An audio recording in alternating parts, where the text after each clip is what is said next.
Sudah kebijakan rem darurat Pemprov DKI Jakarta tetapkan kembali pembatasan sosial berskala besar. Pembelajaran siswa masih secara daring, usaha rumah makan masih boleh dibuka tanpa makan di tempat, dan juga usaha hiburan ditutup semuanya tanpa terkecuali milik Pemprov DKI Jakarta. Apakah ini akan kembali mengancam ekonomi pelaku usaha hiburan ibu kota? Dan apa nanti kata DPRD? Kami akan membahasnya bersama narasumber yang bergabung secara daring. Ada Ketua Asosiasi Pengusaha Hiburan Jakarta, Bu Hana Suryani. Selamat pagi, Bu Hana. Ya, selamat pagi, Mbak. Bu Hana, ini usaha hiburan belum sempat mendapatkan pelonggaran, keburu ada kebijakan untuk PSBB total di Jakarta pada Senin nanti. Bagaimana Anda melihat kebijakan ini, Bu Hana? Ya, sebetulnya kebijakan PSBB total dibalik kembali itu mengecewakan dan kami menyayangkan. Justru kami berharap bisa diterapkan. Karena kami sudah,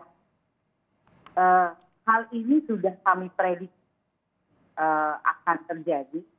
Karena pada masa PSBB transisi kemarin, justru kami menanyakan kepada Pemprov, apakah pembinaan dan pengawasan sudah ketat dilakukan. Kelonggaran yang ada hanya untuk usaha kan, tapi kita sepakat untuk protokol COVID-19 kita tetap ketat. Bagaimana kami usaha-usaha yang masuk ke dalam antrian itu dipertanyakan protokolnya, ketetatannya. Nah, saya tanya balik, makanya saya dan teman-teman pengusaha serta karyawan dari jajaran hiburan itu sering banget kami mengawasi dan melaporkan adanya pelanggaran aturan dan pelanggaran dari protokol COVID-19 yang kami saksikan di Jakarta ini. Nah, justru itu yang kami sudah memprediksinya akan terjadi. Karena kita melihat sendiri, PSBB transisi itu betapa banyaknya pelanggar dari protokol COVID-19. Nah, ini justru di usia yang ke-6 bulan ini, kami sudah mengharapkan adanya solusi, kesigapan dan kepintaran dari Pemprov untuk mencari solusi dan mengatasi masalah pandemi ini. Ini udah setengah tahun, Mbak. Nah, malah kita ditarik mundur untuk di PSBB ulang. Gitu. Jadi saya tanya, kinerjanya kemana? Kemarin ngapain aja? Kalau sampai di 6 bulan ini, seharusnya kita sudah mendapatkan titik terang dan pembelajaran, tapi kita harus ditarik mundur. Seperti itu. Jadi beberapa jenis usaha lain yang sudah diberikan pelonggaran, tapi nyatanya saat ini kasus COVID-19 bahkan mencapai 200 ribuan, Jakarta juga masih yang tertinggi sampai dengan kemarin. Anda melihat faktor apa yang menyebabkan justru makin banyak yang positif? Ya itu tadi, Mbak. Kita semua menyaksikan betapa banyaknya pelanggaran dari protokol. Dan tidak ada evaluasi terhadap protokol-protokol. Pelaku usaha atau masyarakat? Campur. Ada pelaku usaha, ada masyarakat. Tapi karena saya adalah sebagai asosiasi pengusaha, yang saya laporkan dan sering saya komplain adalah pelanggaran dari protokol-protokol COVID-19 di tempat-tempat usaha. Selain pelanggar aturan, pelanggar aturan operasional. Nah, saya menyayangkan PSBB transisi kemarin yang per 2 minggu seharusnya dievaluasi. Kita semua tahu, PSBB per 2 minggu kemarin itu dalam masa transisi, seharusnya ada evaluasi. Dan bagaimana juga usaha yang sudah dibuka di fase pertama itu, setiap 2 minggu sekali seharusnya protokolnya dievaluasi. Ya. Apakah sudah dievaluasi kemarin? Apakah ketatan dari seperti contoh rapid test dari karyawan-karyawan dari tempat-tempat usaha itu sudah dijalankan? Kenapa? Karena pelaku usaha dan karyawan-karyawan di tempat usaha-usaha tersebut itu terdiri dari orang-orang yang tinggal bukan hanya di Jakarta, ada di daerah Bodetabek, daerah-daerah penyangga. Nah, kalau sekarang PSBB dikembalikan ke titik awal, sementara pihak-pihak lainnya, daerah-daerah penyangga lainnya tidak melakukan PSBB juga, apakah ini akan efektif? Nah, itu kembali sementara. Yang masuk ke Jakarta ini, karyawan kami juga banyak dari daerah penyangga, seperti itu. Anda bisa ceritakan, Bu Hana, bagaimana selama 6 bulan ini? Apa yang dialami oleh para pelaku usaha hiburan? Apakah berarti pemasukan tidak ada sama sekali berarti, Bu Hana? Oh iya, pasti. Selain pemasukan tidak ada, bahasa-bahasa relaksasi dan bantuan-bantuan dari pemerintah itu tidak kami rasakan. Bagaimana sampai hari ini sudah 6 bulan kami masih harus membayar abodemen listrik yang tidak murah.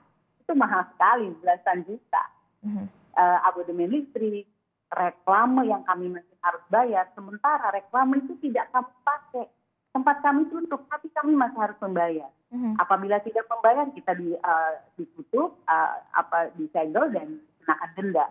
Jadi sampai hari ini kami mempertanyakan nawaitu atau niat dari pemerintah sendiri dalam rangka untuk menekan angka pandemi ini dan kinerja pemerintah di bidang perekonomiannya, karena betul-betul di satu sisi yang menekan pandemi saya tidak melihat upaya nyatanya, dan di sisi perekonomiannya kami tidak merasakan, alias tidak ada kerjanya gitu loh Mbak. Berarti tidak ada bantuan dalam bentuk apapun begitu Bu Hana? Oh tidak ada. Bagaimana dengan komunikasi dari? Ada dalam arti, mungkin kita lihat ada bansos, tapi bansos secara khusus untuk di asosiasi kami atau di pengusaha hiburan untuk karyawan hiburan itu tidak ada. Bagaimana dengan bantuan dalam bentuk lain atau komunikasi paling tidak dengan Pemprov DKI Jakarta kepada pelaku usaha hiburan melalui asosiasi? Itulah Mbak yang kami sayangkan. Kami ini bukan pengusaha kecil ya.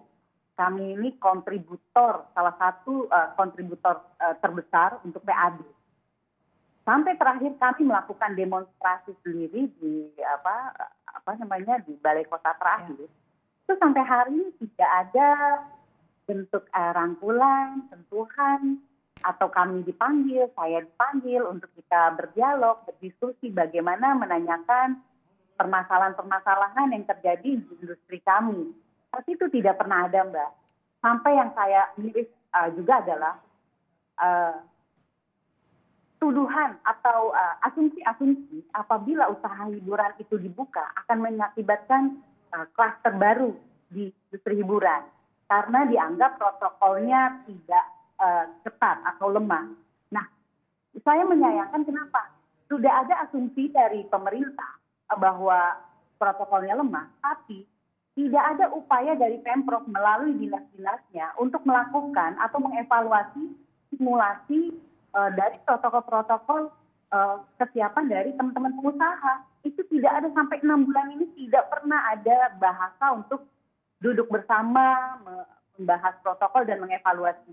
Kami menyayangkan itu. Dari pelaku usaha hiburan sendiri, dari data asosiasi, khususnya bagaimana nasib para pekerja di dunia usaha hiburan? Apakah banyak atau ada yang sudah sampai harus mem-PHK? Oh sudah Mbak, sudah pasti di PHK.